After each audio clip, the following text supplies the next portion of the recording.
Today's number is 1 trillion, as in $1 trillion.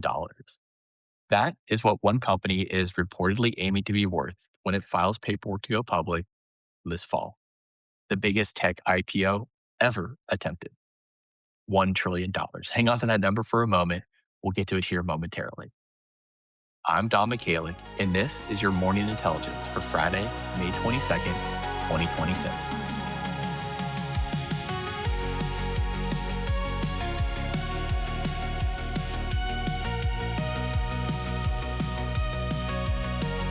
Yesterday was probably one of the craziest days of AI news this year. We had NVIDIA, Intuit, Meta, SpaceX, Standard Chartered, and even Jeff Bezos made an appearance, all in one episode. Today, it doesn't slow down at all whatsoever. In the lead, OpenAI is preparing to file confidentially for an initial public offering as soon as today. Goldman Sachs and Morgan Stanley are on the deal. Their target valuation over $1 trillion. In the rundown, Anthropic told its investors this week it's about to post its first ever profitable quarter, $10.9 billion in revenue, $559 million in operating profit. The most credentialed profession in the country just doubled its use of AI in just 3 years. And most of them are quietly worried about losing skills. And the president of the United States killed his own AI executive order yesterday, hours before he was set to sign it. The stated reason? China. In the deep cut, an AI just disproved an 80-year-old math problem the best human mathematicians could not even crack. Princeton verified the work. And we closed in Colorado, where the state's biggest AI workplace law just got gutted 40 days before it's supposed to take effect. Let's go ahead and get into it. All right. In our lead story today, we have Bloomberg, CNBC, Axios, and TechCrunch. We're all over this Wednesday evening and into Thursday morning.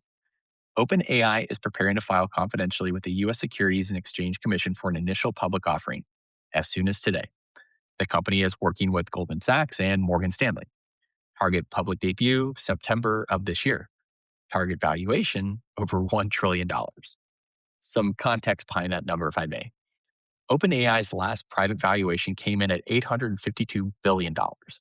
That is what institutional investors paid in the most recent round. The IPO target, over $1 trillion, is set up from there. Two more numbers from the same reporting here. ChatGPT has more than 900 million weekly active users. We've covered that before. That's per CNBC and citing OpenAI's own disclosures. And as of February, OpenAI CFO Sarah Frier told investors the company is running at $25 billion in annualized revenue. To read all that back, the tool 9 in every 10 of your coworkers use this week is generating $25 billion in annualized revenue, has 900 million people using it weekly, and the parent company is about to ask the public market what it is actually worth. One quick note on process for producers and founders in this audience. The word confidential really matters here. The confidential S1 is not public. It goes to the SEC for review. 2 to 3 months later, typically a public S1 follows, then pricing and trading and all that good stuff. So if today's filing does happen, the public version of OpenAI's book lands around July. The actual offering lands in September. That's just a little bit of a calendar reset for you. So if you use ChatGPT at work and the Deloitte data says more than half of millennial professionals do at this point, this is the moment that company gets a balance sheet you can actually read. Not OpenAI told us, not sources familiar with the matter, an actual financial filing, audited, reviewed by the SEC. You will see for the first time how much money ChatGPT actually makes, what it costs to run, and how fast it's growing, and how much of that revenue is coming from your company's enterprise license. So, a practical nudge here. If you've ever wondered whether the AI tool sitting on your laptop is a real business or a venture funded hallucination, that question gets a federal filing grade answer later this summer. So, obviously, expect every CFO friend you have to forward you the S1, and I would encourage you to take a look at it. And one more frame for scale here. $1 trillion is bigger than Walmart, bigger than JP Morgan, bigger than every consumer brand the audience interacts with daily, with the exception of maybe Apple, Microsoft, Amazon, Alphabet, and NVIDIA. Built on a chatbot you probably used this morning. So the bottom line, the biggest tool in your daily work life is about to get a stock ticker. That's the headline.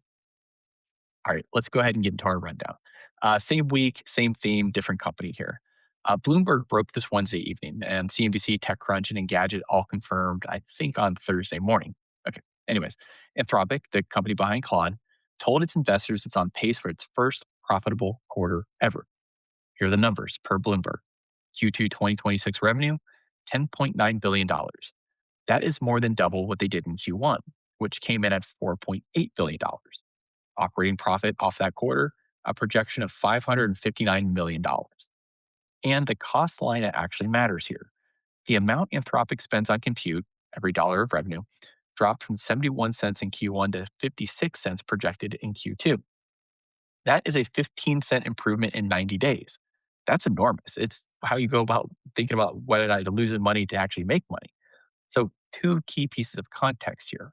One, Anthropic uses Google and Amazon for its compute, not NVIDIA. Yesterday's chip story was NVIDIA's. Today's profit story is the company that does not buy from NVIDIA. Number two, Anthropic disclosed these numbers because it is currently raising a new funding round. Bloomberg says it's targeting a valuation north of $900 billion. Investors were asked to submit allocations within 48 hours. If that round actually closes by the end of this month, which Bloomberg's reporting suggests is the plan, Anthropic technically becomes more valuable than OpenAI on the private market basis. If your team is still defaulting to ChatGPT for everything, the company on the other side of that conversation just printed money for the very first time. That is the practical read here. All right, our second story in the rundown. 81% of US doctors now use AI, from the financial scoreboard to the people scoreboard here. The American Medical Association published its 2026 physician survey on augmented intelligence earlier this year. Survey size nearly 1,700 doctors across specialties, across career stages, conducted by AMA's new Center of Digital Health and AI. Headline number here: 81% of US physicians now use AI in their medical practices. 3 years ago, that number was 38%, more than double in just 3 years. Two more numbers from the same survey that I think matter to this audience. More than three-quarters of those doctors say AI improves their ability to care for their patients. 70% say AI is helping them with the tasks that contribute to burnout: charts, notes, literature, prior authorizations, you name it. But 88% of those same doctors express some level of concern about skill loss. To read all that back, 88%, they're worried about losing skills even though they use it. Now, and this is the part that matters, only 28% were personally worried about their own skill loss. 70% are worried about medical students and resident skill loss. So the doctors using AI think it's making them better. And they are most worried about the next generation losing the muscle memory. So here why I'm actually bringing this up in this episode. The pattern in that AMA survey is the pattern probably going across a lot of jobs today. People are using AI, they think it's making them better at their work, and they're quietly worried most about other people younger than them, that something is being lost along the way. The worry is not a weakness. It's the most common reaction to the most credentialed profession in America. And you're allowed to have an opinion on it too. All right. Our third story in the rundown. Yesterday afternoon, this one broke around for Eastern, I believe. The White House had a signing ceremony scheduled. Major tech, AI, and cyber CEOs were invited. Some were already in transit. The executive order on the table had created a federal process under the Office of the National Cyber Direction for the government to vet powerful new AI models before they are released to the public. The proposed window, somewhere between 14 and 90 days of pre release review for frontier AI labs. Think your OpenAIs, your Anthropic, Googles, and others. Then, hours before the ceremony, President Trump postponed it. Per TechCrunch, CNBC, Washington Post, Axios, and CBS News here. President told reporters in the Oval Office, quote, "I don't like certain aspects of it," end quote. And then this, quote, "I don't want to do anything that's going to get in the way of that lead," end quote, referring to the US lead over China on AI. A separate report from Axios cited an unofficial reason.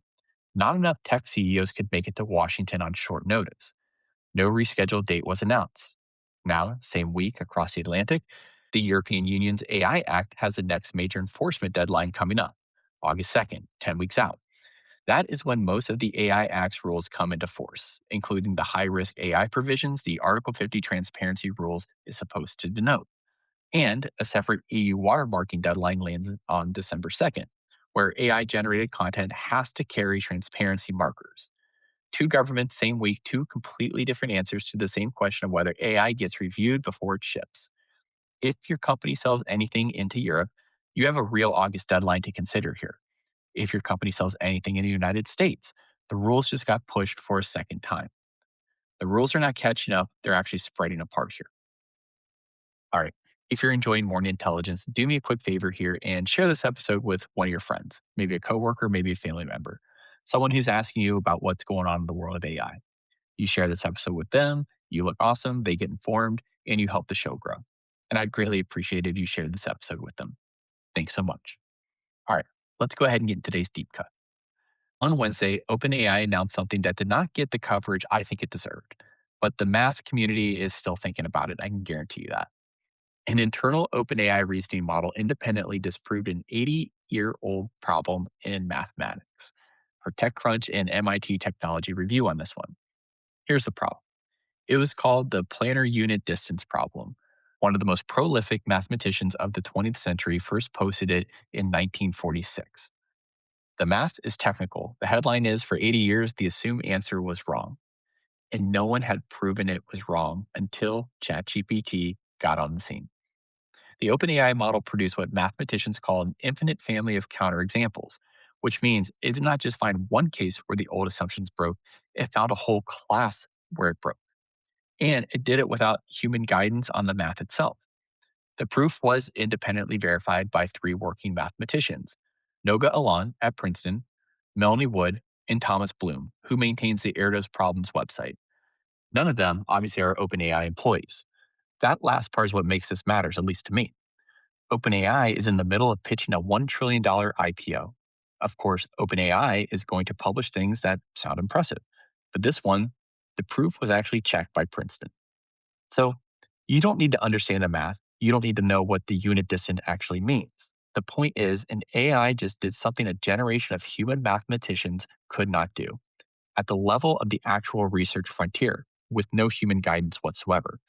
It is qualitatively different from drafting a brief. It is, per OpenAI's framing and Princeton's own verification, the first time an AI has autonomously solved a prominent open problem in mathematics.